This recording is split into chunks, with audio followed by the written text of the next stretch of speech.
Welcome to Archive Obscura. Please help us bring you more of this type of content by liking and subscribing. Together when they've re-entered.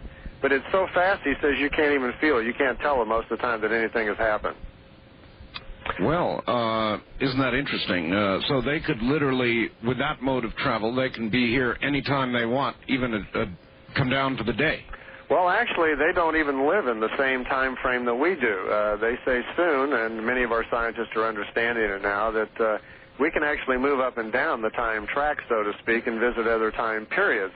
They don't live in the same time pulse or track that we do. You know, we hop in our car in the morning and we navigate freeways to get where we're going.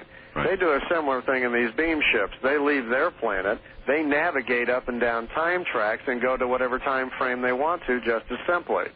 So the Pleiades that they are living in are not in the same time frame that we are watching with our eyes.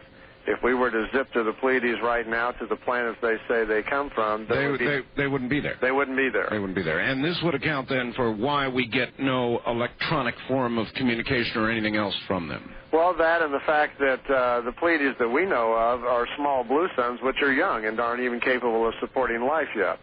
So they're coming from a different time track than we are, where they can exist there. So they're navigating the time tracks like we navigate freeways, and they just go where they want. I've got you. Mm-hmm. All right. So anyway, thank you for that explanation. I was very curious. Now, here was Billy at this point. How old? Billy would have been about 35 then. I think 35, 37. Right. Yeah. These are when the contacts resumed. Yeah, he's got his family started, and he's standing there, and he's got his little camera out, and they're telling him that they've decided they want him to start taking photos, and they want him to seek publicity. Mm-hmm. They want him to tell his story to the newspapers and magazines and draw attention to himself. That I think they just really wanted to see, you know, what was going to happen. It was kind of like an experiment for them. Well, Billy does. He shoots a couple of rolls of film, and she says, well, I'll be back every week. I'll send you telepathic messages. We'll get together. I'll answer your questions. You can take more photos, and let's play it by ear and see how things go. So he started taking pictures of everything in sight. And by the way, I have a whole bunch of his early photographs, the ones you've sent me. Mm-hmm. At no point did he take any pictures of the people that he was contacting. He did. He took one picture of Semyosi once, and she asked him not to give copies to anybody. She seemed to be very concerned about having her image around, so he said he wouldn't do it.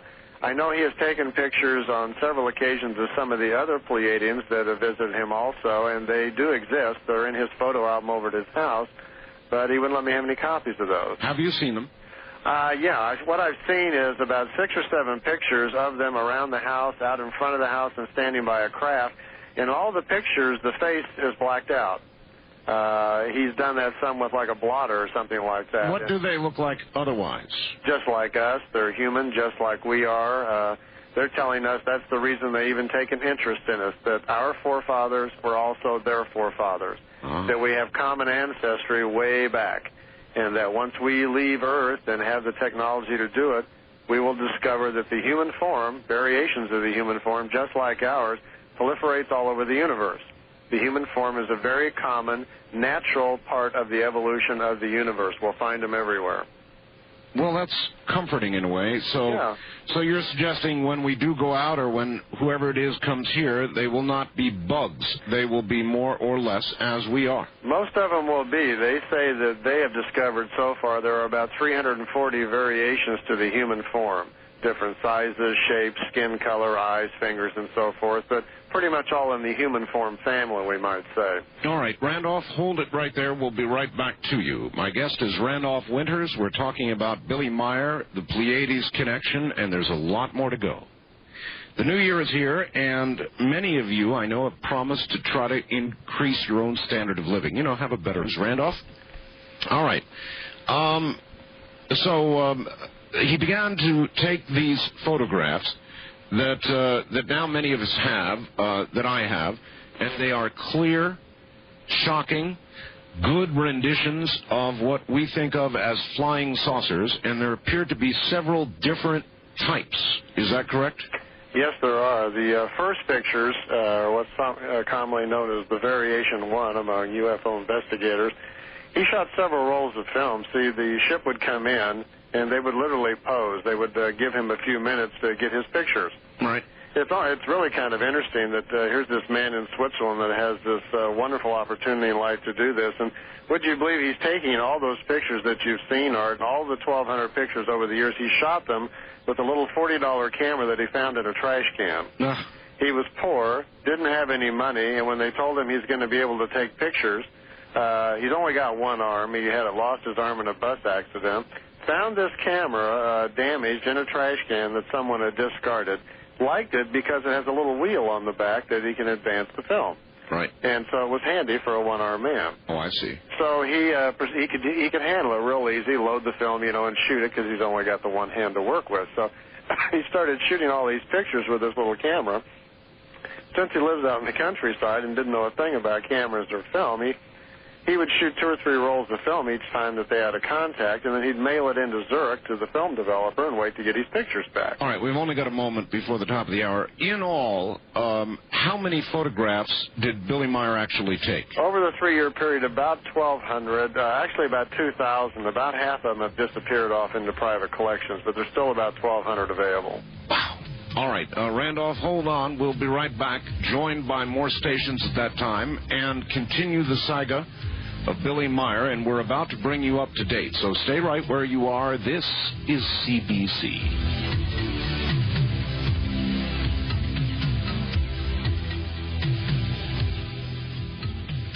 This hour of Art Bell was recorded for rebroadcast at this time. Please do not call.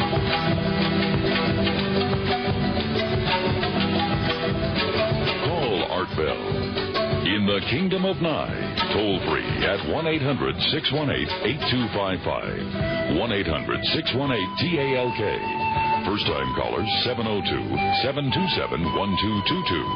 702-727-1222. Or use the wildcard line at 702-727-1295. This is Coast to Coast AM on the CBC Radio Network. It absolutely is. Good morning, everybody. A hard turn out of the news and current events this morning. My guest is Randolph Winters. Imagine a remote area of Switzerland. A farmer is contacted by extraterrestrials from a cluster of stars called the Pleiades. Their mission is to raise the consciousness of the people of Earth through the understanding of our role in creation. Now, Randolph Winters, my guest, went to Switzerland, a story we're about to tell, and spent time with Billy Meier. So far, we've heard the story of his childhood, the first contact, the manner in which the alleged ships traverse all of this space through dimensional portals, I guess you would say, or dimensional travel, really travel through time as well. We've heard about the childhood of Billy Meier, and then amazingly, and the thing that I think makes this story worth hearing, all the photographs that Billy Meier took. Many, many photographs, as many as 1,200 photographs, clear, good images of flying saucers. There are new photographs. I have some of them here this morning. In a moment, the story continues. Who is in California, near Yorba Linda, I guess. And we will continue now with the story. And some are going to consider it far-fetched, and it certainly sounds that way, until you begin to put your hands on and see the photographs taken by Billy Meier. Now, back to Randolph Winters. Randolph, I guess at this point in the story, we've gone through his childhood. He's in his mid-30s now. He's taking photographs like crazy and having a lot of interaction with these aliens. What I want to do now is, I guess, find out how in the world you managed to get in on all this, how you managed to make contact with Billy Meier. How did you do that? Well, actually, I started seeing the photos myself about 1979 when they found their way to America. Billy first published his photos in newspapers and magazines around Europe. He lives in Switzerland. So they started appearing in periodicals around there, and people, scientists, UFO investigators in the European area started, looking into the case. People by the thousands around Europe were flocking to his home, and we knew nothing about it here in America. And then Colonel Wendell Stevens, who's into UFO investigation here in the United States, heard about it, went to Switzerland, looked into it himself. And I saw some of the photos he was bringing back from Switzerland, and when I saw them, I thought, my, these are amazing. I was shocked by them, like most people are the first time that they see them. Because, Absolutely. you know, we're used to seeing UFOs in the sky, a white blurry object, and maybe one or two photos at best, but nothing like, you know, what you're looking at there. And Meier is taking pictures in the daytime. They're posing for them. They're beautiful. They're clear. And they're so obviously real, you just have to stop whatever you're doing and take a second look. Well, let me stop you right there and take a second look myself. Now, all of these photographs, no doubt, have been examined again and again and again by... Actually, not all of them. well, or many of them, yeah. enough of them. Yeah, during that time period, Stevens and some other people from Genesis Publishing, they went over there, investigated the case, spent about a year there, went over the photos with all the technology that was available at the time, and literally gave them a clean bill of health. Not only did they, give up on trying to prove they were a hoax, they actually discovered that the craft that they were looking at in the photos, that the energy coming off of the craft was detectable in certain ranges of ultraviolet light. And so these days, we know that now. So if you want to fake a UFO photo, you're going to have to be very careful that your model or whatever you're doing puts off a gravitational field, because we know how to detect it these days. So in effect, a lot of work was done, and thousands of dollars were put into all sorts of thermograms, edge enhancements, scans. You know, they did everything they could with the knowledge that they had, and the photos came out real. And plus, we also have to remember that they're all shot by a one-armed man in a farm in Switzerland who can barely run a camera. Right. And doesn't have the sophistication or the knowledge to be able to fool people at this level. And these were all shot in 1975 and 1978, long before we had digitizing and computer equipment, you know, that would make it simple to fake something these days. What kind of camera was it? I'm trying to remember. I think it was a Japanese camera. It was either a little Canon or something like that. I've forgotten now. It was just a little $40 box camera with a winder wheel on the back. And 35 millimeter? Yeah, he'd snapped these pictures. Actually, they examined the camera and found that it was jammed on F-14, who apparently, whenever it was discarded and Billy found it, the camera had been tossed around, was cracked, and you couldn't change the lens. So all of his photos are shot at F-14, which means if you're into photography, you know, that controls the depth of field. So anything for about the first 10, 15 feet is going to be in blur, and it's just short of infinity. So if something's too far off, it's not going to be real sharp. So we have a man in Switzerland who, for a 3-year period, takes hundreds and hundreds of beautiful daytime clear photos. And this is the first time we've ever seen anything like this. So, of course, it gets our attention. And it lends credibility to the idea that he's actually having contact and conversations with somebody, whoever they are, from another place. And, of course, the premise is that if they have the technology to fly here, they obviously must be from another world. Okay, so you began seeing these photographs yourself. Right. They've made it here to the States. They do, and I'm very curious. It preoccupies me, actually. At the time, I was a businessman and owned a series of retail stores. And that was my next question. In other words, you were not a ufologist until this came along. No, actually, at the time, I lived in Santa Monica, California, and I was selling ceramic tile, and I owned 5 retail stores, and I saw this, it stopped me in my tracks, and a bell went off in my head and said, this is important. If somebody from another world is actually coming here, then imagine what we could learn from them. Of course. And I think I carried the pictures around and told everybody I could about it for several years. And then ultimately, about 1986, I decided I got to go see for myself and started writing letters to Switzerland saying I'd like to come over for a visit. And as it turned out, letters were sent back saying that Billy doesn't see visitors any longer, that he's had it with the public. He's not interested in having anybody else come over and ask him a lot of questions and investigate the case. Thank you very much. You know, that's an interesting attitude based on the mission that they gave him, which was to publicize all of this, to get the photographs out. Well, he did for a while, and then he literally just got overwhelmed.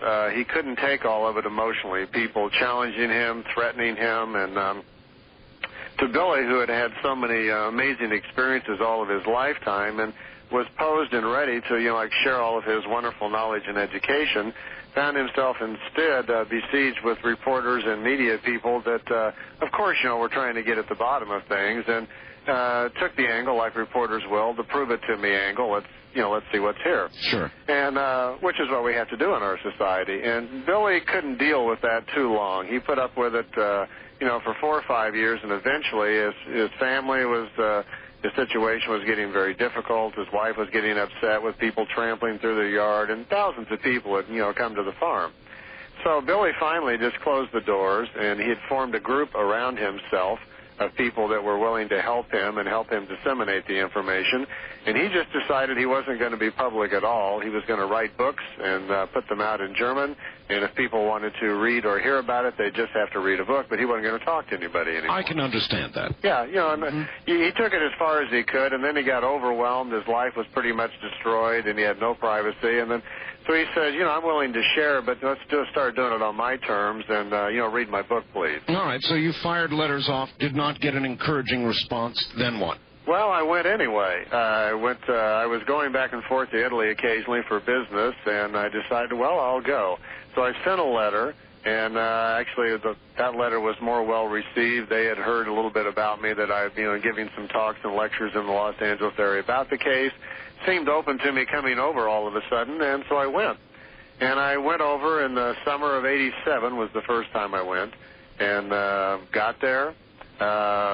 Spent 3 weeks at the farm there. There's about 15 people that live there, including Billy and his wife and his kids. Almost a commune. Yeah, it kind of is that kind of situation, which is not uncommon, actually, in Switzerland. It's very common in the hills for several people to be living in big farms. But sure. His situation was more like a commune in that all the people that were there because of him and to support his work. Some might even say cult. Well, a cult is usually when a commune becomes a little fanatical and gets closed-minded, and that did happen over there. And that, made the situation quite difficult, and why people here in America really have not heard very much about it. The group over there started to control the information and dish it out to, who they wanted to, and start charging for it, et cetera, so it kind of tightened up. Right. But anyway, when I got there, they were fairly open. They were pretty nice to me. I had a good time. But I noticed right away that Billy wouldn't talk to me, and he would avoid me.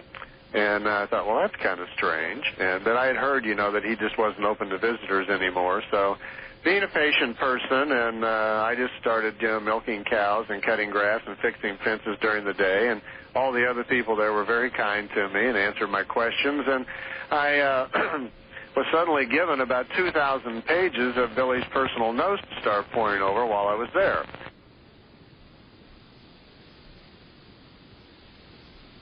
So what you did was almost become native. You turned native, huh? I did. I kind of decided to blend in and just become one of them, and got along with them all okay, and figured, well, patience. I'll just, I'll blend in here, and Billy will come around, and we'll see what happens. All right. And besides, I felt a little bit like, I guess I do need to prove myself to this man that I'm serious, that I'm here for the right reasons, and I'm not, I'm not here trying to steal anything or, bother them. I just came because I wanted to know what was going on. All right, so he laid a couple thousand pages on you. He did. I started reading those, and inside of these pages, I started feeling like I had the contacts myself. That here was word for word, they transmitted to him, the actual conversations on all of his contacts, every time they picked him up and had a contact with him. Most of the contacts, it turns out, had lasted for 2 or 3 hours. They picked him up, taken him in the craft with them somewhere. They would sit somewhere in a quiet place and answer questions that he had from himself, friends had given him. They would then spend time educating him about things that they felt were important, and all of it was in these pages. So I'm reading them, and I tell you, I was fascinated. I was so totally preoccupied with that stuff, I couldn't do anything else. And I was up all night reading, And so I stayed there for 3 weeks, and I had to come back because I was job problems, and I couldn't stay any longer. Sure. So my vacation was over, and I thanked them all very much and left, and came back home. And they gave me copies of all the notes and the books that Billy had written, and everybody was very nice to me. But you still had not had a significant conversation with Billy Meier. No, he hadn't even talked to me yet. I see. So I came home, and I'd only been home about a week, and the phone rang, and it was some people from the farm, and Billy was on the other end, and he wanted to thank me for coming over and said, you're welcome to come back any time now. And I thought, well, that's nice. So I couldn't come back right away because I had, work. But a few months later, I decided I would go back, and I did. And when I went back, I stayed for about 4 months that time at the house, and Billy was real friendly, came to pick me up at the train station, and we just kind of became buddies and hung out together all day long. And so then I got to know him real well. And then we spent 5-6 hours every day just sitting on the front porch or in the kitchen talking, and I had him all to myself for a whole summer. Well, then it's a good time to ask you, what was Billy Meier all about? I mean, what kind of personality, what kind of person was this man? That's important to know. Yeah, it is, and he is different than most. He's quite different than most people you're ever going to meet in life. He's more similar to, I would say, a guru in India. He is a quiet person who meditates a lot. He's peaceful. He's never lived a life like we have. He's never had a car payment and a credit card. The majority of his lifetime has been spent in the pursuit of spiritual knowledge. He spends a lot of time contemplating his life, nature. His ability to understand the language of key and sign and communicate with nature, beings of other worlds, higher consciousness, has led him to totally down a path different than the rest of us have been. And so because of that, he's not a small-talk conversationalist. You don't shoot the breeze with Billy about the local news and, you know, your car and your kids and things. Current events. Yeah, he's not into that. Yeah.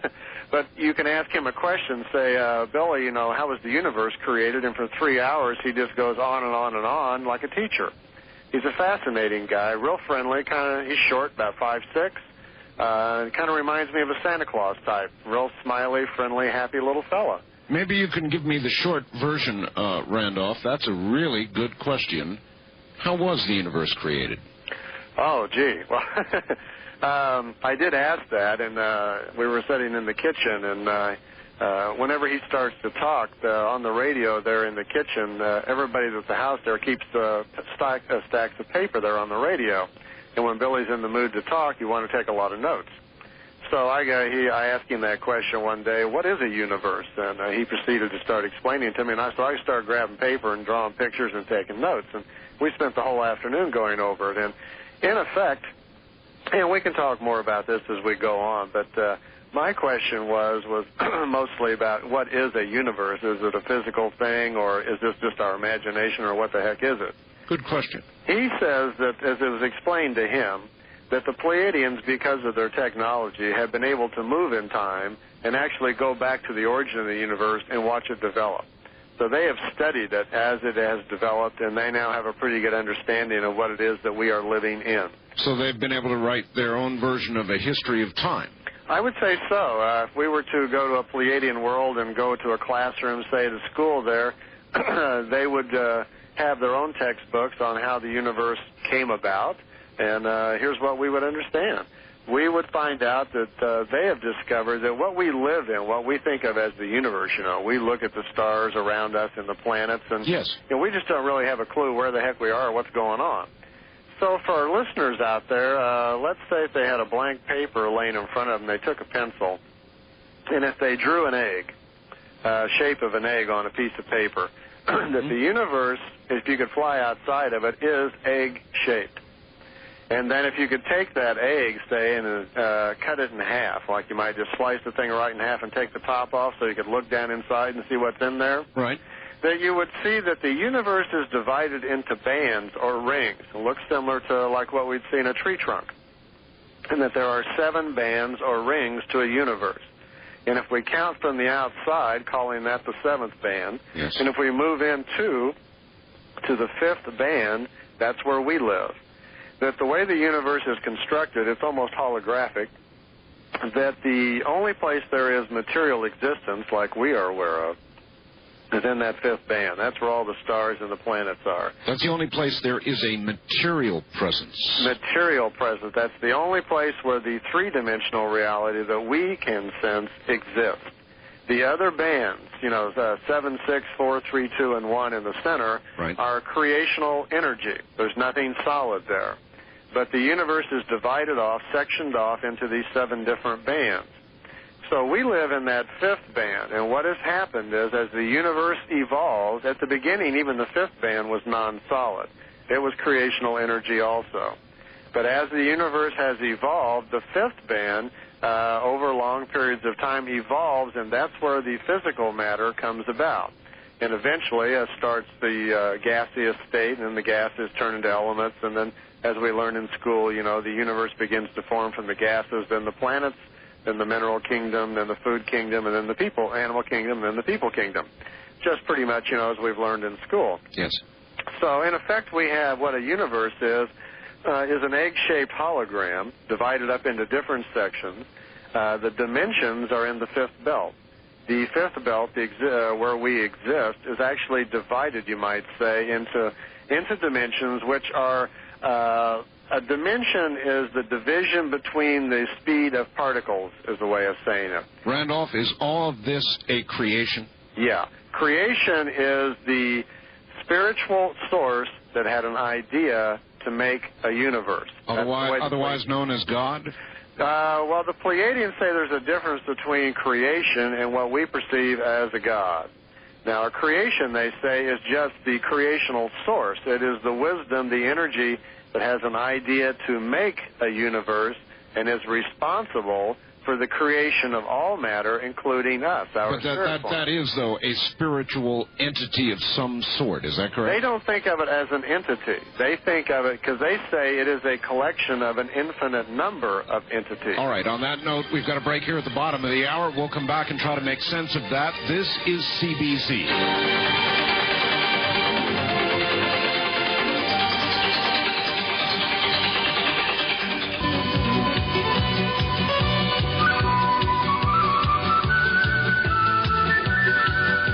From the Kingdom of Nye, you're hearing Coast to Coast AM with Art Bell on the CBC Radio Network.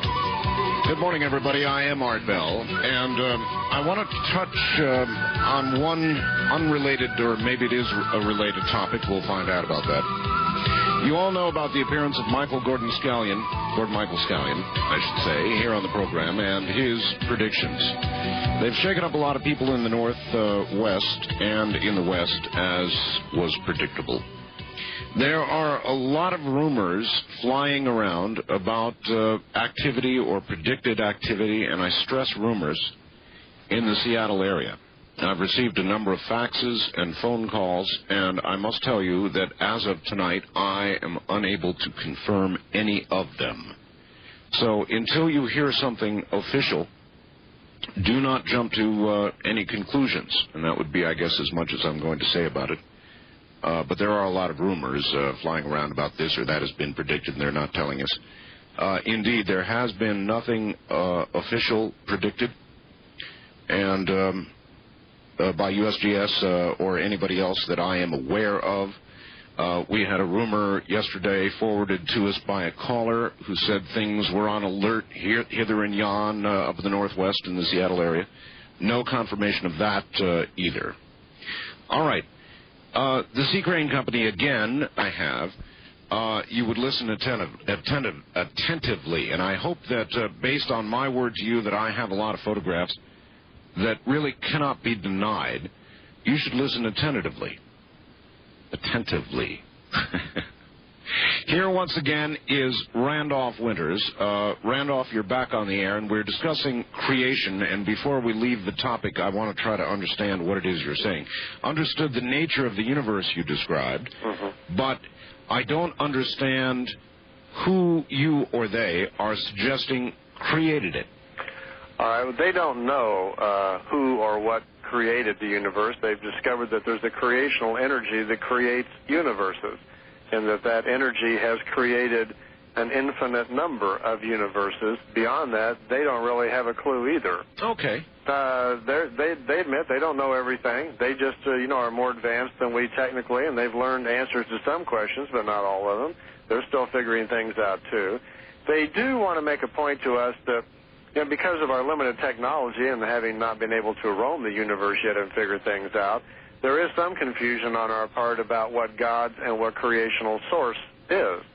They're telling us that what gods are rulers or governors over a planet or a system of planets or groups of planets, that they are physical beings like ourselves, but far more advanced, who have gone through, millions of lifetimes and have much greater knowledge than we do. So we perceive them as gods because of their great knowledge.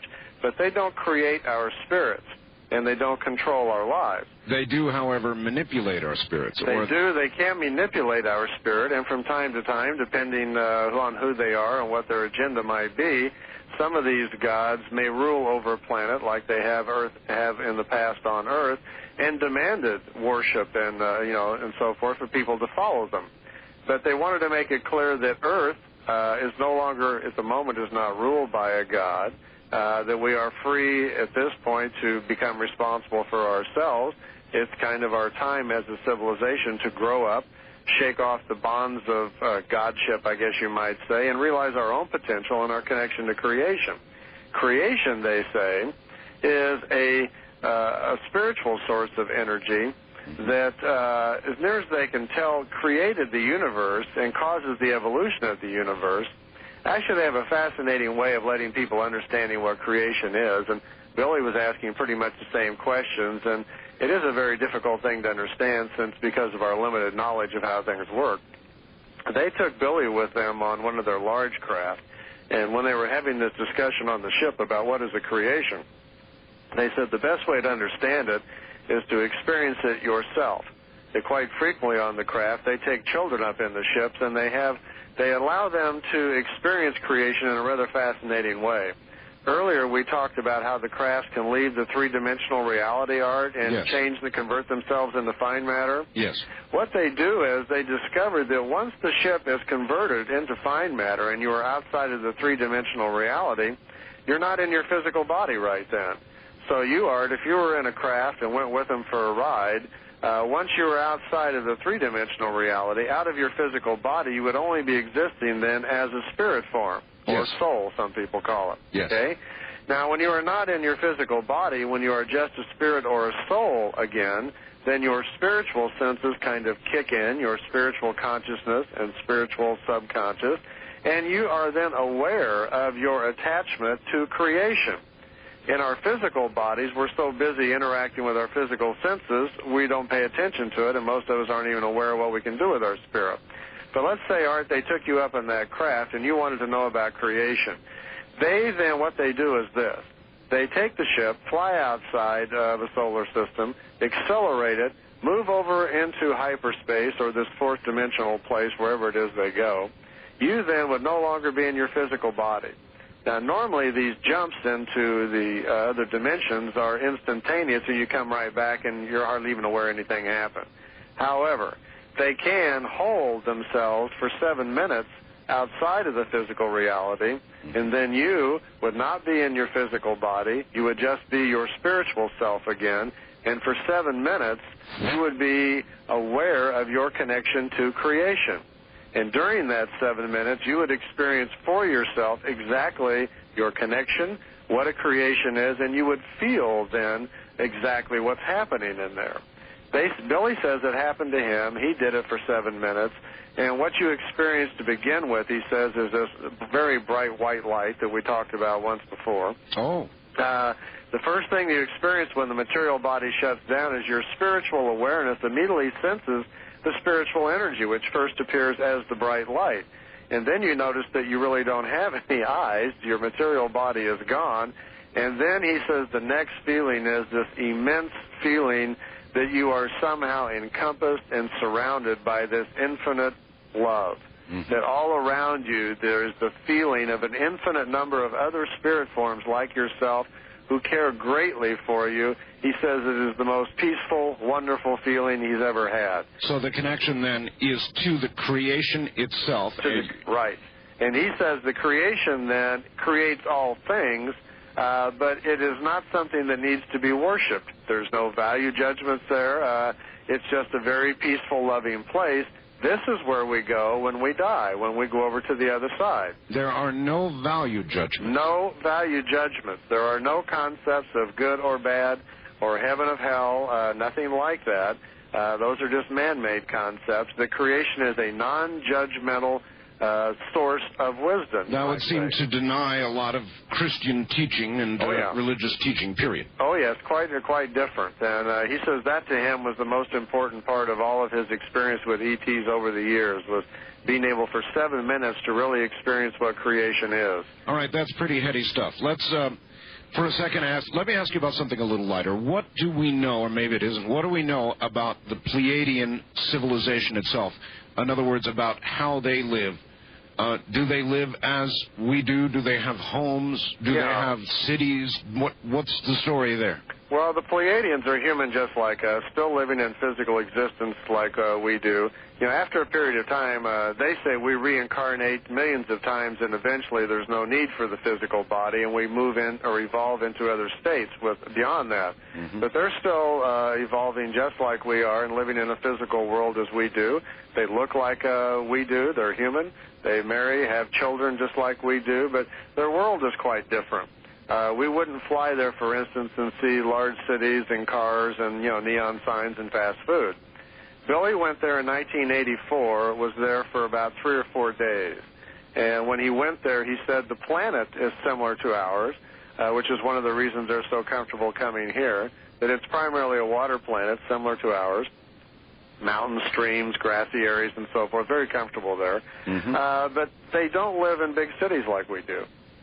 Instead, they live a far more spiritual existence where everybody's allowed their own space, their own path of discovery, and they live kind of quiet, peaceful lives, almost like we did, hundreds of years ago. And yet they follow technological development. Yes, they do. The planet is tremendously advanced technically, but it's almost unseen. It's as if nature comes first is the major priority. Their connection to nature and their spiritual connection to creation are the most important to them. So it's a very spiritually developed civilization. So when Billy was there, he said there's no evidence of the material realm like we see here. There's no money, economics. They're not caught up, in the material existence or the Industrial Revolution like we are. Mm-hmm. But they've advanced way beyond that now, and now they've gone full spectrum and become more of a spiritual society. Did they at one time have a technological society similar to ours? Yes. Historically, he says they have records showing tens of thousands of years of their ancestors going through the cycles just like we are, where they had wars, they fought, they blew up planets, they destroyed themselves. They went through all the same things that we've been doing until a certain point where a large enough number of their society gained in spiritual awareness strong enough that eventually the people that were seeking spiritual consciousness overcame the more material, grounded people on the planet, and they made a shift in their society. They became a more spiritual society and laid down their guns and quit fighting, but it took a long time. And they see us going through still a few cycles, too, before we get there. And I think this is one of the reasons that they kind of observe us and don't want to get too involved.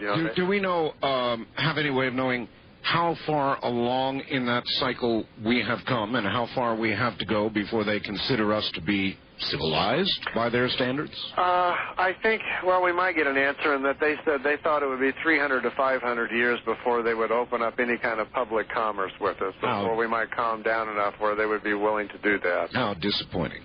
It is for us right now, but then on the other hand, that's pretty quick, really. We're accelerating tremendously fast right now. Look where we've come in 100 years, and we're right on the verge now of joining up with the family of man throughout the universe and finding our place in things. So, for the next 100 years here on Earth are going to be tremendous. The history books that report this time period are going to look back 100 years, and we won't believe what life will be like on this planet, down the road just 100 years. Okay, Randolph, what about the crop circles, the UFO sightings, the abduction cases, all of modern current ufology? What is it that we are experiencing? Is it something or is it nothing? It is something all over the world, and I travel a lot. I get around doing talks and doing promotions. I have a new book out on the market called The Pleiadian Mission, and I've been out, doing bookstore talks and things, and that gets me in touch with a lot of people. And I've been to England and talked to people about the crop circles.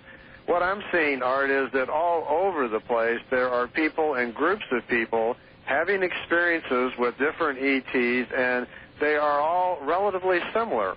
They're having them with groups of people who are learning to meditate, who who are calm, who are seeking out spiritual answers, and they're finding ways to accelerate their consciousness, or might say raise their consciousness through meditation, and they're starting to receive visions, ideas.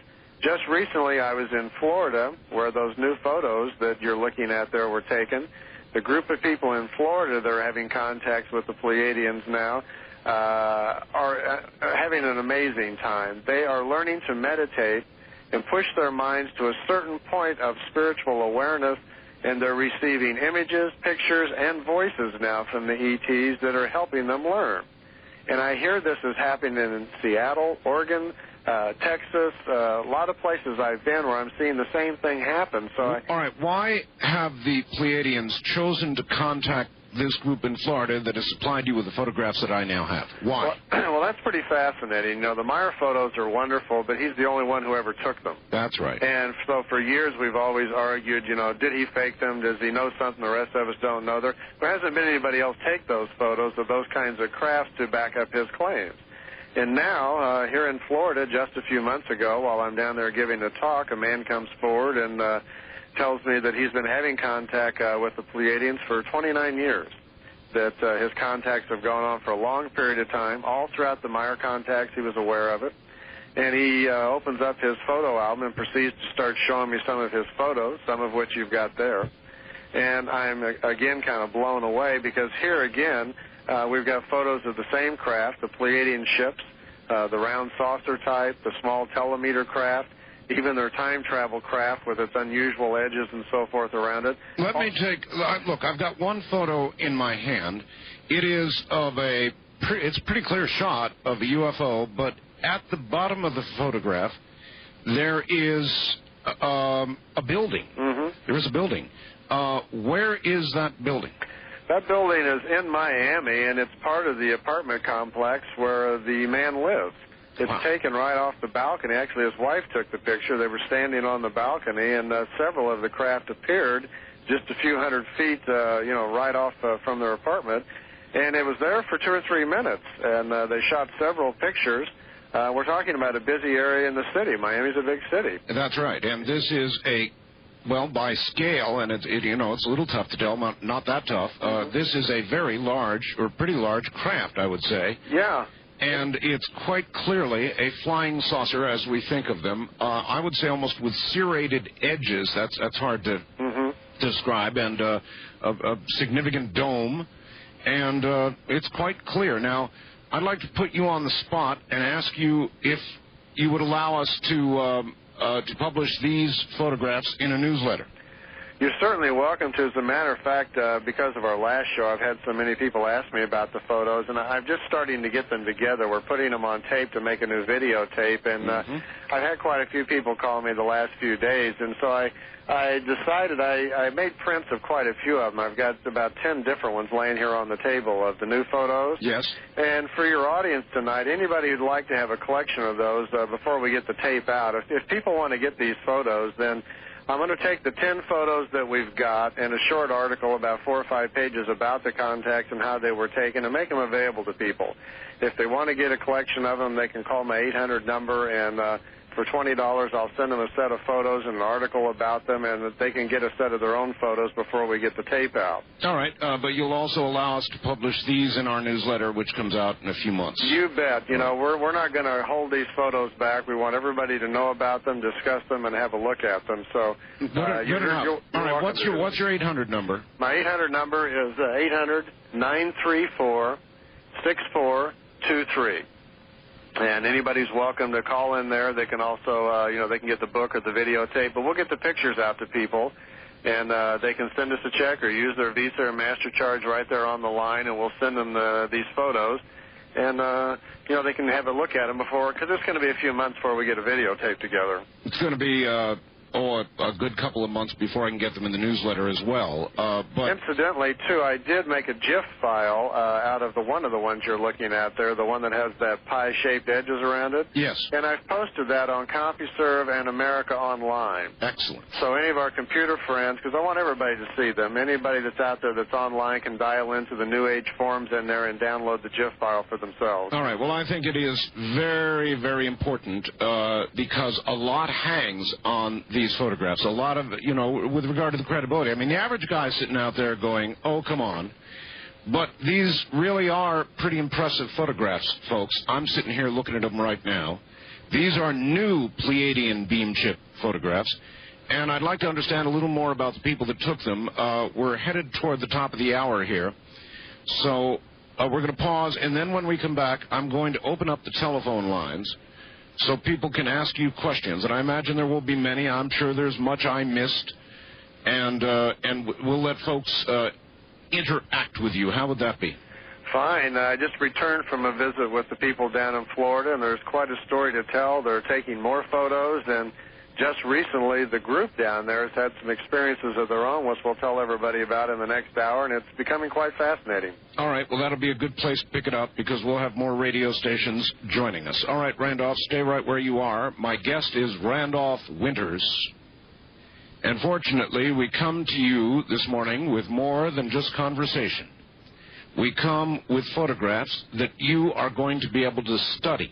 I have these photographs and didn't want to do this program until they were in my hand. They are impressive. The Pleiadian connection, Billy Meier, and now new beam ship photographs. We'll be back with your call. This hour of Art Bell was recorded for rebroadcast at this time. Please do not call.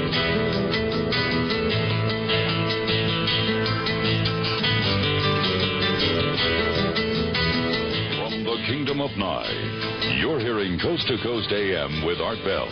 Much more than just a talk show. To participate in the program, call toll-free 1-800-618-8255. That's 1-800-618-8255. This is the CBC Radio Network. It absolutely is. Good morning, everybody. It is a holiday weekend. Monday being President's Day, it's a long holiday weekend ahead of us. I'm Art Bell. This is the largest live overnight talk program in America, and we are not doing what we usually do this morning. My guest is Randolph Winters, and we're taking a hard turn away from the current events structure of the program, which is normal. Actually, it's normal for us to take a turn away from it. I've done that for years. It drives some people crazy, and that's okay. It's part of what I do. And for those of you that cannot stomach or handle anything that you cannot understand, it would be a good time to tune out. We're following the story of Billy Meier. It is one of the best documented UFO accounts in all history, in all of our recorded history, maybe even the best. 1,200 color photographs of ships that visited this young Swiss farmer over a great period of his life, with a bit of an intermission in the formative years. And now, all of a sudden, there's somebody or a group in Florida that are getting new photographs of the same ships, UFOs, flying saucers. I've got brand new photographs in my hand, which Randolph Winters has just given us permission to publish in an upcoming newsletter. How's that for a bit of documentation? I think it was big of him to allow us to publish these, and so look for them in a future newsletter. And we're going to find out about these new photographs, these incredible new photographs from Randolph Winters, in just a moment. I talked to my mom earlier. We're about to get the lines open. A little bit more information is what I want first from Randolph, and that's about these current photographs, the ones we are going to publish. But then we're going to open up these lines and allow you to ask him questions about Billy Meier, about the Billy Meier story, about the new photographs, about the Pleiadian civilization, about anything related you would like. Here are the numbers. first-time callers to this program may call at area code 702-727-1222. 702-727-1222. The wildcard direct dial lines are area code 702-727-1295. 702-727-1295. The toll-free number for the West, if you're out west here, is 1-800-618-8255. 1-800-618-8255. East of the Rockies, anywhere back there, it's 1-800-825-5033. Anywhere east of the Rockies, 1-800-825-5033. With that, back to my guest, Randolph Winters. Randolph, are you there? I'm still here. Good. How are you hanging in there? Oh, doing just fine. I'm kind of a night owl. Good. You need to be. All right. I have these photographs in my hand. These are new Pleiadian beamcraft. Is that what you would call them? Beam ships, and Beam they're ships. very exciting, as you can see, because Yes. it's the first time in 20 years we've had someone else take photos of these same craft that Meier did and really validate the fact that his photos were for real and someone is actually coming here. All right. How much can you tell us about the people who are taking these photographs? And this is someone who has been in contact with these people, these aliens, for 26 years. Is that correct? About 29 years. Actually, it just happened to me before Christmas. I had, as you know, I've got a book, The Pleiadian Mission, on the market, and I've been out doing some promotions and talks. And I was in Florida giving a talk about the book, and a man came up to me afterwards, after the talk, very nice fellow that had been sitting there throughout the talk, and he proceeded to tell me that he'd been having contacts, and he had a surprise for me. And I says, "What's that?" And he says, "Do you remember about 6 years ago when you were visiting," that's me, over to Billy Meier in Switzerland? And I says, "Yeah, I was over there." And he says, "You were receiving some unusual dreams and visions, weren't you, when you were sleeping?" And I said, "Yes, I was. There was a few occasions where things were happening and I didn't quite understand, and I seemed to be hearing voices in my head directing me to learn what I can and keep on going." Yes. And I said, what's the significance of that? He says, "Well, I've been having contacts with the Pleiadians for almost 29 years. And 6 years ago, they were asking him if he'd be willing to be a contactee and go forward into the public and talk about his experiences. And he told them that he did not. He did not want to get out into the public arena. He was, very leery of doing that. And they told him at that time about me, that I was over there learning from Billy Meier and that I lived on the West Coast, and that when the time was right, they would have him contact me to tell his story." Now, he's telling me all this in the lobby of a hotel, and I'm sitting there listening very calmly, to all of this. And he's telling me how they've been listening to my thoughts and waiting 6 years for the right time. And he said, he looks me squarely in the eye and says, "The time is right. They've decided to start a new series of contacts, that 1995 is the year of change here on the planet. It is the beginning of a new time period when natural disasters are going to increase to tremendous proportions. Boy. And it will mark the beginning of a new era.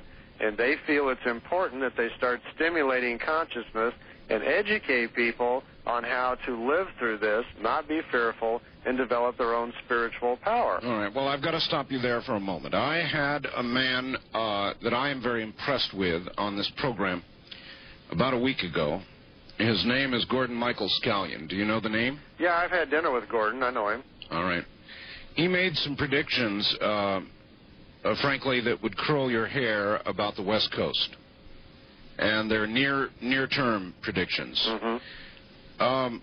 What do you know of that would either tend to validate or not validate predictions of very soon coming Earth changes? Well, all I can tell you is that 2 weeks ago on the phone, the man in Florida told me he had just had a contact, and it was about that. It wasn't about California, it was about Florida. And he said that they wanted him to be aware of the increase in problems. I asked him if there was any news about California, and he said at the time they didn't tell him anything, that there would be a major quake, several of them here in California, but it wasn't time for them yet. And he was telling me about a hurricane that's going to head down in Florida that they allowed him to see and envision.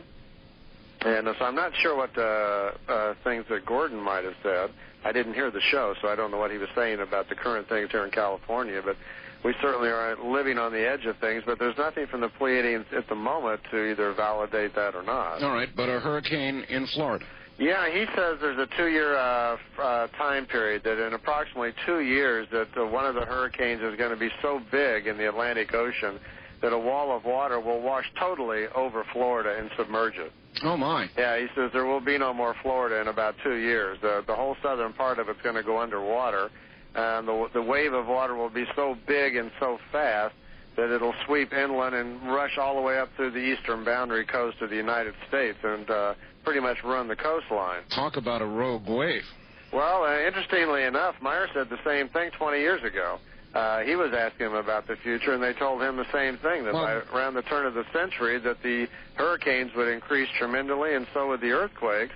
And now they seem to be stepping up the contact, saying that 95 is the year we start really paying attention because they really step up. Mm-hmm. Well, Gordon did make a prediction with regard to hurricanes in Florida. Did he? Yeah, he did. Well, he's probably tuning in then, because there are many people who have learned the ability through meditation to shift their consciousness into a neutral state, and you can draw upon events from the past and the future. It's rather a common technique taught to people, especially in the East, when they learn to meditate. All right. Well, look, let us begin. I know there's a lot more to tell, but there's a lot of people on the phones, too, that want to talk to you, and maybe they will draw us into some interesting directions. Okay. So let's go to the phone lines and see what awaits. East of the Rockies, you're on the air with Randolph Winters. Hi. Hey, how you doing? Okay, sir. Where are you? Tuscaloosa, Alabama. Okay. Alabama, where the tornado just ripped through here recently. That's right, an Arab. Yes, Arab, Alabama. Yes, sir. I have a question for your guest. All right. Okay, I was wondering if you'd ever read a book called The Rainbow Conspiracy by Brad Steiger and Sherry Hansen Steiger? No, I haven't. Okay, it talks about different ETIs that have basically had contact with the Earth since 1943. Mm-hmm. And there's different groups, supposedly, and the group that's in question, the Pleiadians, that you've been talking about? Yes. Okay, yes, sir. Are they the ones with, that we commonly think of, like with the Close Encounters of the Third Kind, oh, okay. almost eyes and all right. Thank you. From Alabama. Close Encounters of the Third Kind was a very impressive movie that seemed to be one of the first of the genre that is sort of getting us accustomed to thinking about this whole topic. Mm-hmm.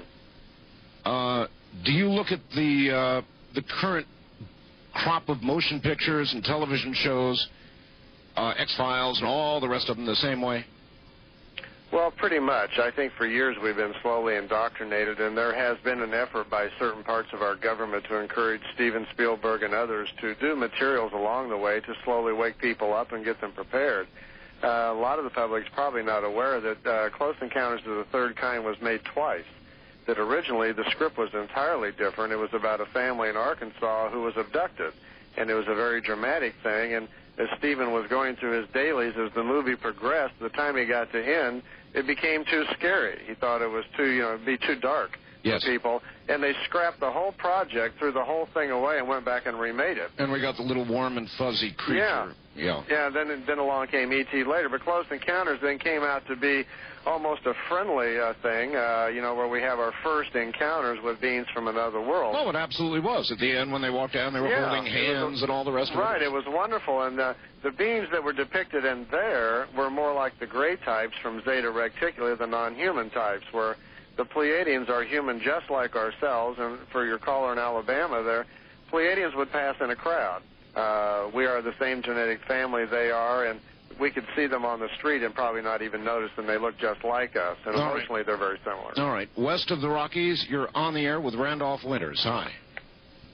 Hello there. My name is John from Jacksonville, Oregon. Yes, sir.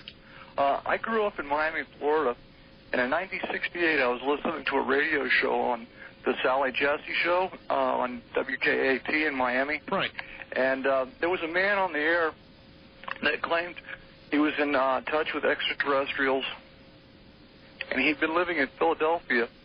And he said that in order to bring the people to awareness about UFOs and extraterrestrials, he was going to manipulate the sports games. and he probably caused the current baseball strike, huh? Well, he made a prediction that the Miami Dolphins would become the most winningest team in the history of football. And now he lives in Las Vegas, no doubt, and makes wagers. All right, on the wild card line, you're on the air with Randolph Winters. Hello. Hi there. I have a real quick question. Randolph, did I understand you to say that Billy Meier had been in a similar role in previous lifetimes on Earth? Yes, that's what he believes. He thinks it's happened several times. He thinks his first lifetime was about 11,000 years back, and has had many lifetimes as a capacity as a contactee. In my book I've got out, The Pleiadian Mission, he told me that he was also Galileo and had lived that lifetime and had served that one function in trying to convince man, as Galileo did, that we were round and we were revolving around the sun. So he believes that he's had many lifetimes in a similar capacity, and he believes that he will have 6 more here on Earth, and then he thinks that he will be returning to the planet that he came from. Okay, that was my question. Is would there have been anybody that we had heard of that he had existed as? Well, Galileo was one that he talked about. He'd mentioned a couple others which I didn't know about, and he also mentioned that there was a connection somehow to Enoch, but he wasn't real clear what that was. Oh, my. Most of his life he had been challenged by the Pleiadians to try to figure it out himself. It's kind of an exercise for his own spiritual development. Uh-huh. So they have not clarified or endorsed any of his discoveries one way or the other. They're letting him figure it out. But he feels strongly that he was Galileo and a couple of others, but this is not the Pleiadians telling him that. They're just telling him that he's had them, and they're challenging him to figure it out. Okay, thanks a lot. All right, thank you very much for the call. Good calls. On the first-time caller line, you're on the air with Randolph Winters. Hi. Hello. Hello. I have a question in regards to the Roswell incident. All right, sir. Where are you? I am in Texas. Texas. All right.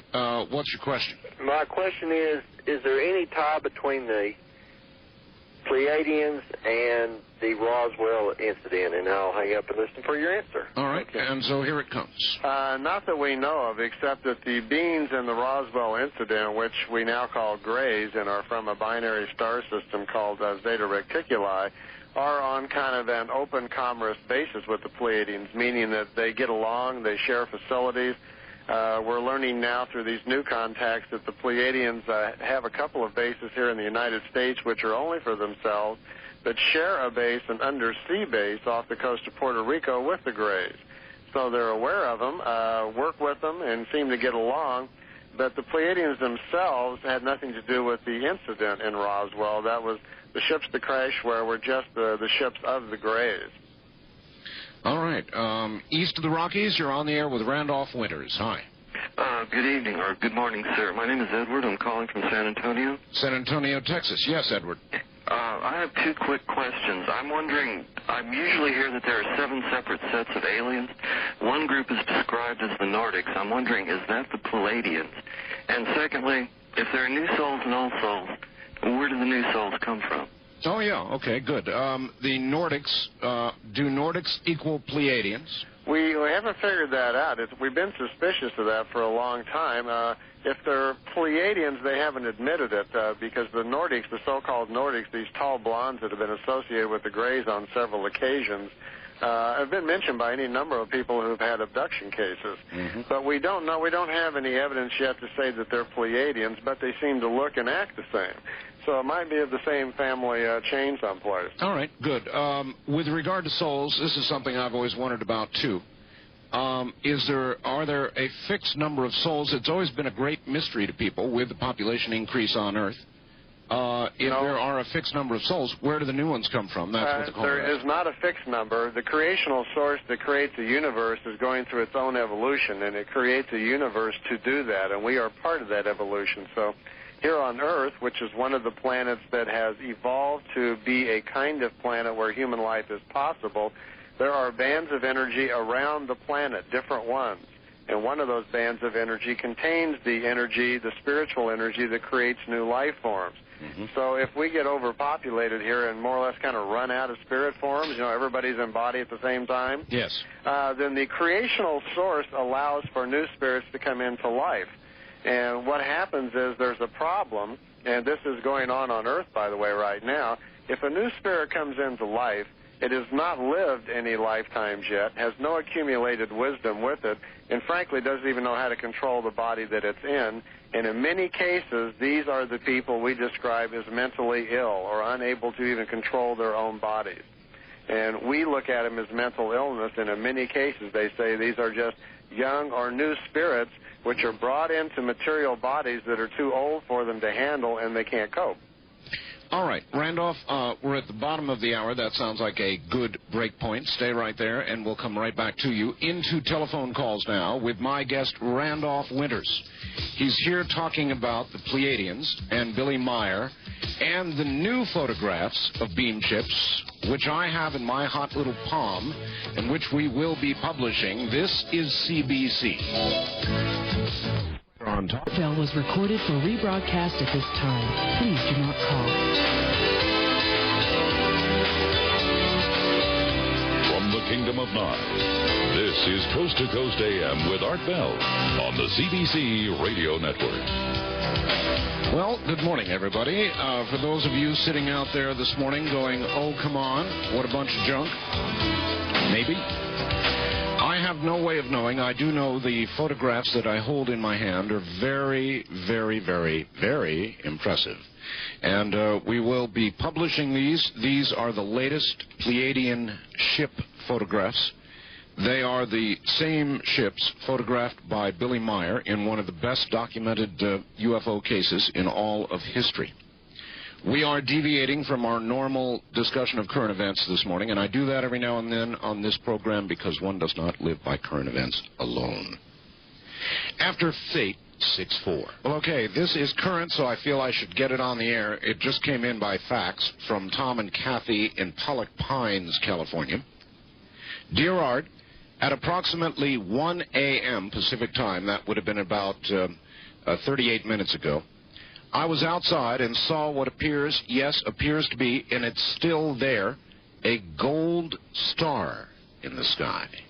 I'm very near Lake Tahoe, and to me, looking straight up, it's southwest. A friend of mine says it's moving.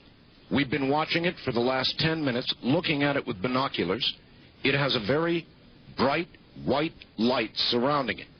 If you look straight up and just look around, you can't miss it. It's very bright, gold-colored. Great show.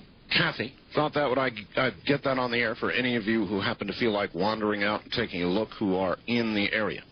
All right, back now to Randolph Winters and your calls. You know our number. If you want to get through, pick up the telephone and participate. Randolph, are you there? Yes, I am, and Art, I'm glad to hear that fax come in because that area is known for gold chips. The Pleiadians tell us that there is a group of people living under Mount Shasta in Northern California. Somebody wanted me to ask about Mount Shasta. Yeah, Mount Shasta, the descendants of a race of people called Hyperboreans live down there, and they are technically advanced and have craft. And their craft are gold in color and are commonly seen as kind of gold orbs in the sky. And many of the ships that we see sometimes in the air are their craft in the California-Nevada area. So they may be right now outside looking at a Hyperborean craft. Randolph, what do you say to people who might be tuning in, just tuned in the last half hour or so, listen to what you've had to say, and they say, now, this guy's a total fruitcake. Mm-hmm. What do you say to those people? Well, I don't blame him for saying that, because the thing is that the path that I've gone down and the things I've been exposed to has been over a several-year period. I would have thought pretty much the same thing 10, 15 years ago. And we are on the verge of discovering a whole new kind of reality on this planet. And people just have to go out, and if they're interested, go out, get involved, listen to shows like yours, and read some books, and they'll find out that there really are a lot of things going on. But we all have to find truth for ourselves. So it's a good time to open our minds up, be a little patient, and, don't accept things blindly, but on the other hand, go out and be inquisitive. And you will find that there's a lot of activity going on around the world. All right, back to the lines. East of the Rockies, you're on the air with Randolph Winters. Hello. Hi, Art. This is Vinny in Wichita. Hello, Vinny. Mr. Winters. Nice Hi, to meet Vinny. you again. I'm real interested in the Grays. Do we have any idea what it is they're after and what is their goals? Also, I think I've heard somebody mention Billy Meier in connection with the Talmud of Emmanuel, and I wish you'd elaborate on that. Thank you. All right. All right.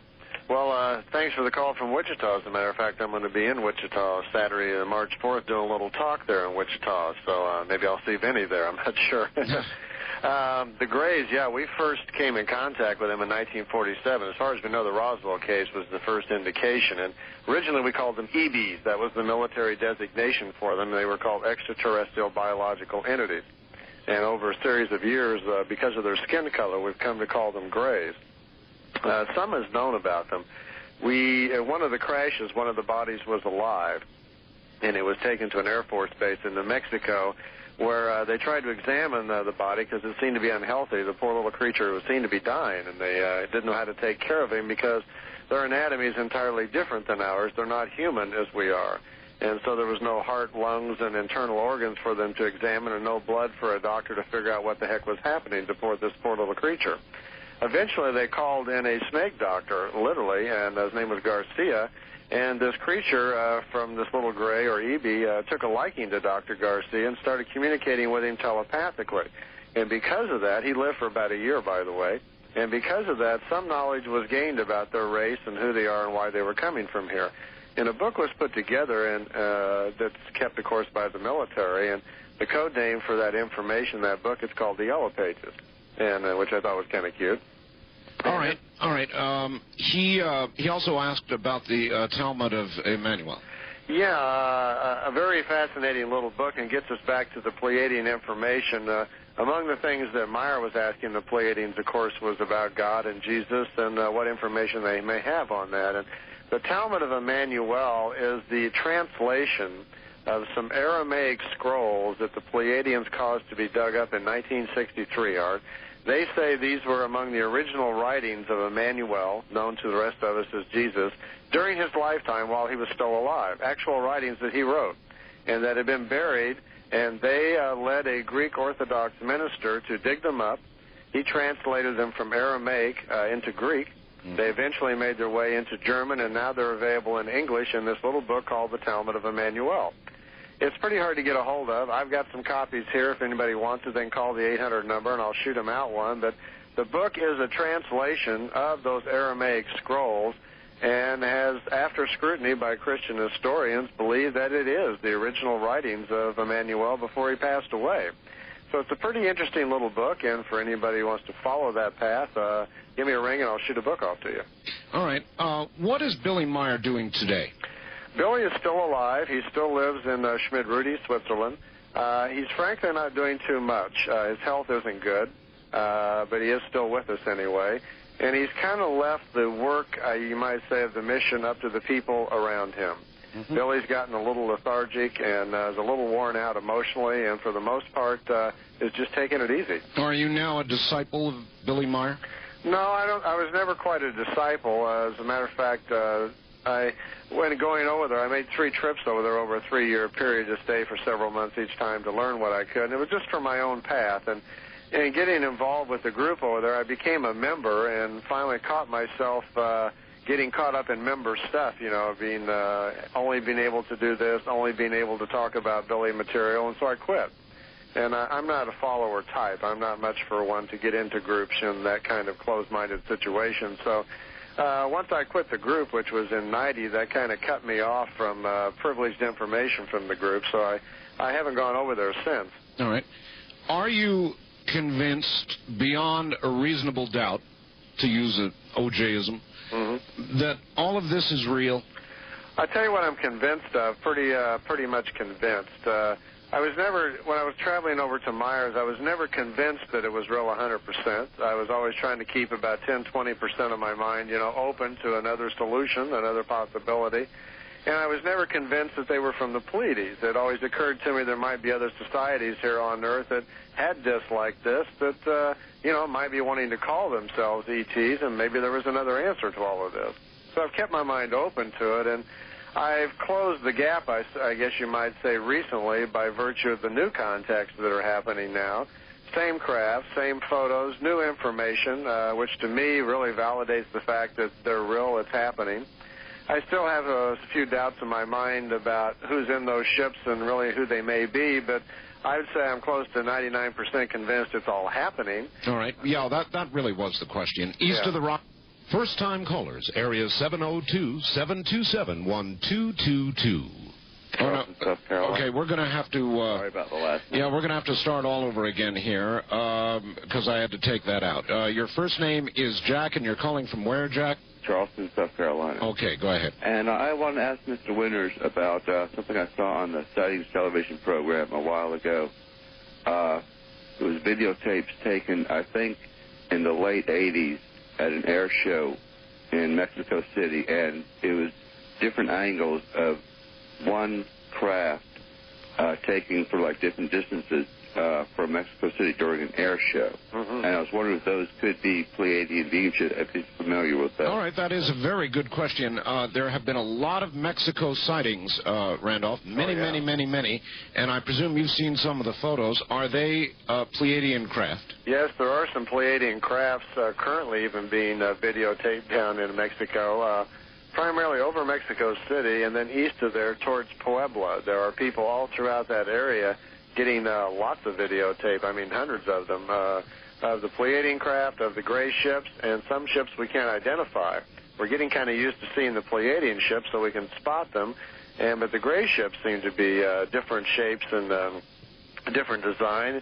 But for the most part, there are grays and Pleiadians down there in Mexico allowing their ships to be photographed again.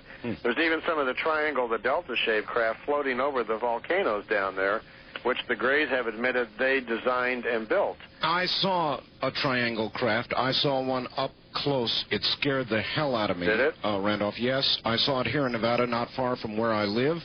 My wife saw it as well. It was, without question, something that either we have and we haven't told anybody about, or it was from elsewhere. It did not fly. It floated. It floated about 150 feet above me. It was close enough on a nearly a full moon night that I could see the substance of the craft. And I watched it float right over me, and I watched it float right out across the valley. It's the only sighting I've ever had, and I'd swear on a stack of Bibles that it was true. I saw one of those, Randolph. I don't know what the hell it was, but it was nothing we presently have that I know about. Well, I know that, in your neck of the woods out there, we've got Dreamland, and we are experimenting with some things, and I don't know the shape of the Aurora and the crafts that we're playing with. It might have been a grade device. This was a pure triangle. Pure triangle, huh? Pure triangle. It had two white lights on the back of the triangle as it progressed from the rear, actually coming from a easterly direction to a westerly direction, roughly, and a strobing red light in the front. It made no noise. It was utterly silent, and it was not flying. I was in the Air Force. I know flying. I know aerodynamics. It was floating, and it raised the hair on the back of my neck. But I did. It's my one big sighting. It was about a year and a half ago, and as I said, I'd swear on a stack of Bibles about what I saw. So yeah, we were talking a moment ago about truth to all of this, and I think one thing we should tell all of our listeners, there are many things flying in the sky these days, some ours, some theirs, some unknown, but yeah, our skies are filled with all sorts of technologies, and we're about to have a big awakening. Linda Howe, who was on my Dreamland program last week, Randolph, did you happen to hear it? No, I can't get your Dreamland in my area. I see. You should be able to get it on KOGO, K-O-G-O, San Diego, 600 on the dial. All right, I'll give that another try. At any rate, she said that she has information that the U.S. government is now experimenting with a craft that has the ability to modify light emissions much the way they have been able to do sound cancellation. In other words, sound 180 degrees out of phase that will then cause you to hear no sound at all. Mm-hmm. And that I know has been done. But she's saying that they're now experimenting with a visual technology that will affect your eye just the way sound cancellation does, but with visual frequencies, and that accounts for the craft that are seen almost blinking in and out of physical existence. And there have been a lot of reports like that. Mm-hmm. Have you heard anything about that? Not the technology, but I've seen some of those craft, the blinking things. In Sedona a couple of times I've seen them. Mm-hmm. But, no, that's good that she's on track with that. I wasn't aware of that in technology. All right. East of the Rockies, you're on the air with Randolph Winters. Hello. Yes, Mr. Winters. Where are you, sir? I'm calling from eastern Oklahoma. Okay. Two questions. One, are you aware of any of the ETs that are not, say, friendly with Pleiadians? And two, I do believe there is an outpost up there in Mount Shasta, and some of them are mingling with the people. Mm-hmm. All right, thank you. Yes, we hear a lot of stories about Shasta. Are there ETs or variations of them that are not friendly with the Pleiadians, or for that matter, would not be considered our friends? Yes, there are. The Pleiadians have commented that there are good and bad all over the place out there, and some of these races are quite barbaric, come by here occasionally, do take people, and they do afford us a certain measure of protection from that element and have for quite a period of time. And that's one of the things that concerns them, that this protection they afford us will cease once we have the technical ability to leave our own solar system. And they are kind of concerned that, who we're going to align ourselves with and how we're going to take care of ourselves. Are they, in effect, our protectors now? Yeah, a little bit. They say they have sensing devices all over the place around the planet. When any crafts come in, the crafts are warned that they and their technology are here and to leave us alone. Mm-hmm. And that helps in most cases, but they say not everybody pays attention, and occasionally some crafts do get in, and there are some very barbaric types out there. As far as the ones that we know about, I can tell you this, that White Sands, New Mexico, I forgot the year, I think it's 51 or 52, a man I know was working his job at CIA headquarters in Washington, D.C. His job was to receive emergency phone calls from Air Force bases. Picks up the phone one night, and he's getting a call from a base in New Mexico that there is a disc on the ground. It is not exploded. It's intact. It's sitting on the ground at somewhere out of New Mexico. What should they do? He turns to the general at the Pentagon, who gives him his, commands, and the general tells him the commands to give back to this field crew out in New Mexico. He's the liaison between Washington and this crew. He's then told by his general to get on a plane and get out there and see what's going on. When he arrives, there's a disc sitting there on the ground. It's 99 feet in diameter. The military, of course, is there. Hundreds of them are surrounding the things. For hours, they've been trying to get it open, get into it, get something done. They can't get into it. They're working with torches and all sorts of equipment. This is the early 50s now. Eventually, after a few hours, a hatch or doorway opens in the side of the thing. Frightens them all to death. They're scared to death to go in. A few young men, though, are told to grab their guns and march inside. When they get inside of the thing, they find that there are small dead bodies laying on the floor about 4 feet long that look slightly reptilian. They are not human like us. They have skin much like a lizard, something like that. It goes all the way up their back. On the top of their head, there's kind of a reptilian sort of ridge. Their faces are kind of reptilian looking. They have small claw-like hands with 3 claws, small tail about 6 inches long. And then the most disturbing thing of all happens as they're investigating the ship. They pull a door open on what looks like a room, and inside of the room are human body parts, arms, legs, and so forth, all in pieces. Yeah. And they're scared to death. They're panicked. They run out of the side of the ship. I understand. Yeah, and we have come to call these little beings the reptilians, and information sources believe that they are a very warlike, aggressive race that sometimes uses these little grays for their own bidding. It is assumed that they're very hostile.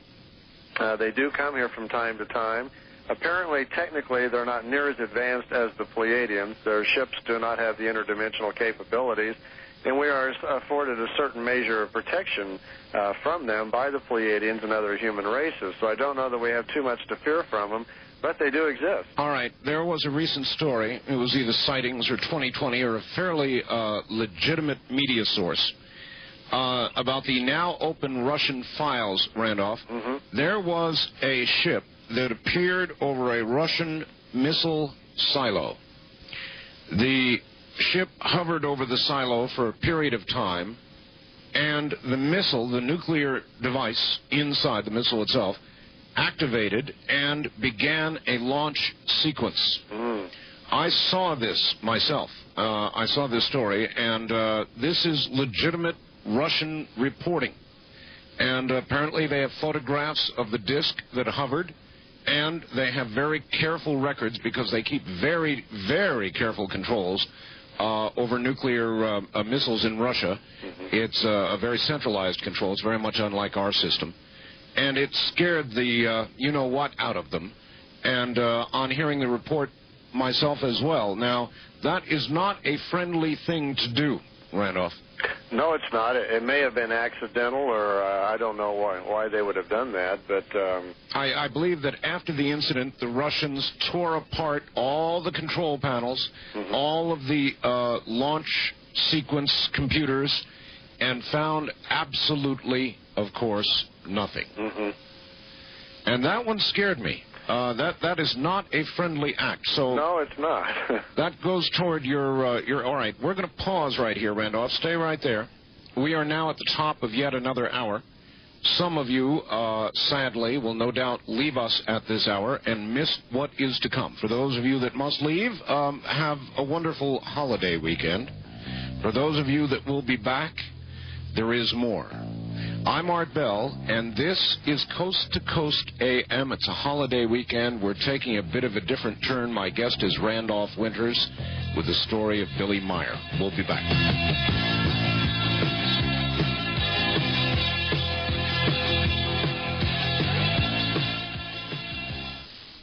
Over any minute.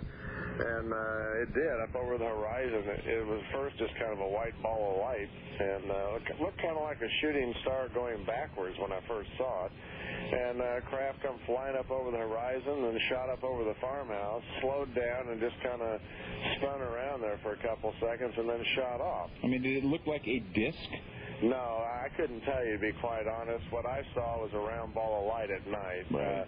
They put off an energy field around them that at night it kind of glows, so you don't know exactly what you're looking at, except you're looking at something white that's round that's awful fast. And when it took off, it just zigzagged out of there and shot off and was gone like in a flash. So, I didn't get to see them in the daytime, and I didn't get to see, take any photos or anything. So, but I did have an appointment, which I thought was nice. An appointment? Yeah, I asked to see them, and he arranged it and says, I see. Be there at 10 minutes after 12. Yeah. They're coming over the house. Yeah, that doesn't happen too often. Yeah, he got a phone call, and how does he communicate? Telepathically, does he? Yeah, he says it's telepathic, that when he was a small boy, he had his first contacts, and they took him on board the craft, and he said they did something to his mind, that some sort of device was attached to his head, and it changed the way that he thought, and after that, he could telepathically hear them quite well, and he could understand them. Previous to that, he said he had heard them in his head, but didn't know what the heck it was, and it kind of, scared him and confused him. But after he had a contact, they did something and opened up something in his spiritual self that he could understand them. Well, and the name of the book is The Pleiadian Mission. He says that they come from a small cluster of stars that we call the Pleiades. And that's in the Taurus section of the sky for people that might be looking out there. Right. And there are several little stars out there that kind of look like a mini dipper, very small. And he says that they come from that area of the sky. There's one of the stars in the Pleiades is called Tegeta.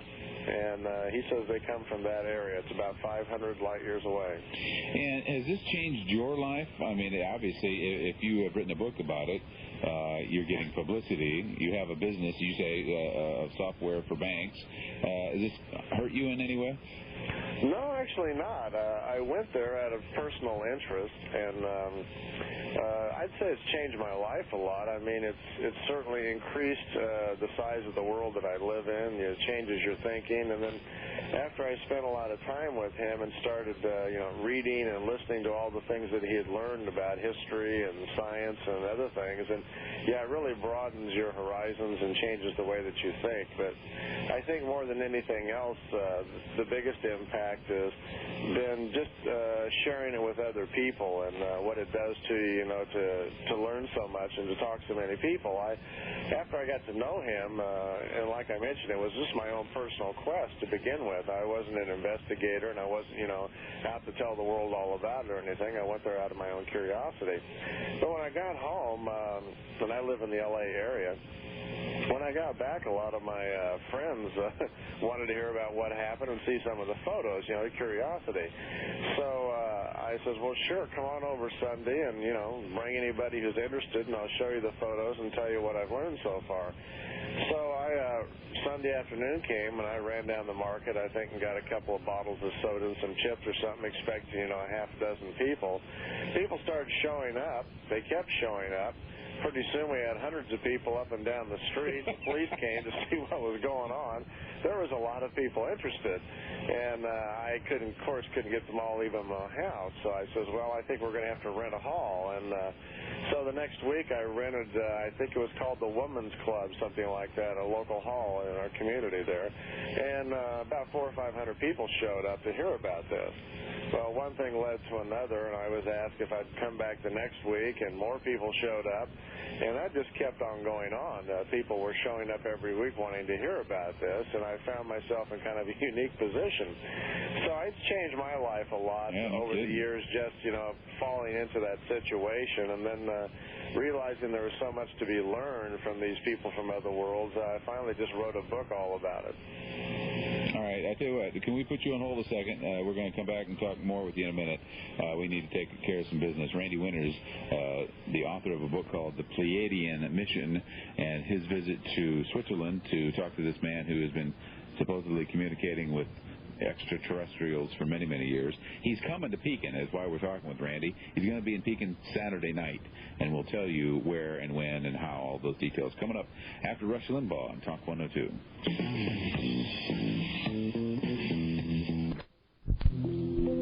It is 7:26. It's 34 degrees. Our next news coming up in less than 20 minutes. But first, more of the Baton Experience on Talk 102. See, I like this kind of music, and I like to hear that the aliens that have visited Mr. Meier over there in Switzerland, he's a calm human being. I would hate to think that they would cause us to be like all jumpy, freaking out. He's at peace with himself. Randy Winter's written a book about this guy. Pleiadian Mission, right? Yeah, the Pleiadian Mission, the book concerns itself really with these beings, who they are, and why they came here. I think the book is mostly kind of a spiritual experience because it definitely changes your consciousness even to read it and to experience what's in there. So. Well, why are they here? Why are they visiting us, according to Billy and you and all your research? Well, as we're finding out, they've been here a long time. Apparently, they've been kind of keeping an eye on our civilization, for thousands of years, but mostly as observers. And they felt the last 100 years or so that it seems to be important that they try to get a little involved with us. And I think they're really trying to just kind of help us out a little bit. They see all the problems we're having, and they've tried to find a way perhaps to lend us a hand, without getting involved. They, as individuals, seem to have a personal code that doesn't allow them to, get involved in our decision making. They don't want to impede upon our right of free will, but yet they seem to be trying to find a way to kind of help us out a little bit. So. Now, Randy, there's been so many hundreds and thousands of reports of people who claim to have alien encounters. Now, we know all of them aren't true, but let's say that some of them are true. If there are people from other planets or solar systems or galaxies that have the capability to come here, why hasn't, say, a race of a certain alien race, a maybe not so nice alien race, whose intention was basically just to overtake the Earth and to rule the Earth, why haven't we had them show up? Actually, we have.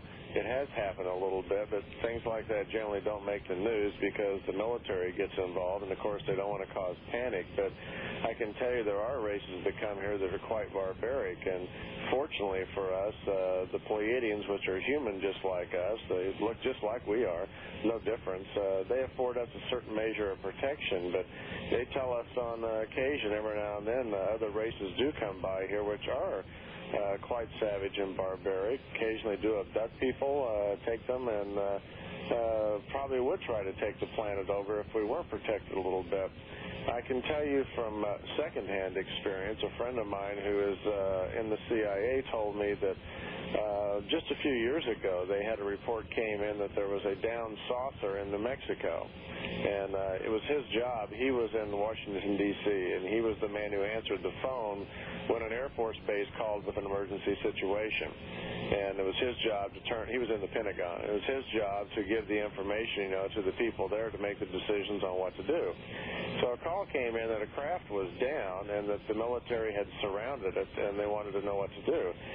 So he sent information back to them to try to get the thing open, and this went on for several hours. And after a few hours of this, he was told to get on a plane and get out to New Mexico and see firsthand for himself what was going on. Well, when he got out there, the military, they had surrounded the craft, could not get it open so far. They'd been trying torches and everything they could. The disc was about 99 feet in diameter, did not crash. It apparently just set down on the ground and been sitting there for hours. Well, it took them several hours trying to get into the thing, and all of a sudden a hatchway just opened up. And when they went inside, they found that the occupants, the people who had been flying it, weren't people at all. They were small, 4-foot-tall little beings that actually had kind of reptilian, scaly kind of skin. Very ugly little creatures with short tails, and hands were kind of like claws. As they were examining the craft, they found a room. When they opened up one of the rooms in the craft, they found human body parts, which scared them to death. And apparently they had discovered a race of people, reptilian, that whatever they were doing with the human body parts, they had ripped them all to pieces. They didn't know if they'd been eating them, tore them up, or what had caused it. But we've had some contact with this race. Some people call them draconians, some people call them Dracos. We don't know the exact name that the military has given to them, but these beings do come here occasionally and are apparently quite harmful to us. Okay, so my question is, why doesn't if enough of this information is out there to detail it in that much detail, then why doesn't the government or the military just come out and say, all right, yeah, okay, we have had encounters, here's the situation, there's nothing to panic about, or maybe there is something to panic. There is something to panic about. But I don't think people would panic. Well, we don't know for sure, but, you must remember that this has started 40, 50 years ago when we had our first contacts with ETs and the military first became aware of it. And originally, the crash ships that came down to Roswell, New Mexico back in 47 was our first kind of military encounter with this.